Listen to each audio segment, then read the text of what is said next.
একেই বলে কালো ছেলের নাম পদ্মলোচন। কালো হলে কি হবে, দুর্দান্ত গুণ আছে কিন্তু। কাঁচা লঙ্কা দিয়ে স্ট্রিপস চিলি চিকেন বানিয়ে খেতে পারলেই মন ভরে যাবে। প্রথমেই চিকেন বডি পিসের মোটা দিকটা একটু চেঁচে সমান করে দিন। এবারে লম্বালম্বি কাটুন, তাহলেই স্ট্রিপস কাটিং হয়ে গেল। এইভাবে সব কাটা হয়ে গেলেই ম্যারিনেট করে ফেলুন।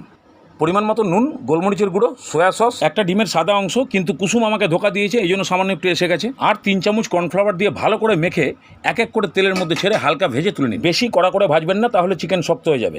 সব ভাজা হয়ে গেলে 10-12টা কাঁচা লঙ্কা সামান্য জল দিয়ে পিষিয়ে রাখুন। এবারে একটা কড়াইতে তেল গরম করে কিছুটা রসুন কুচি আগে ভালো করে ভেজে নিন। তারপরে পেঁয়াজ কুচি, আদা কুচি আর 4-5টা চেরা কাঁচা লঙ্কা দিয়ে খুব ভালো করে ভেজে নিন। তারপরে সামান্য গরম জল ঢেলে লঙ্কা বাটা, সয়া সস, ভিনিগার, নুন, গোলমরিচের গুঁড়ো আর চিনি দিয়ে ভালো করে ফুটিয়ে দিন।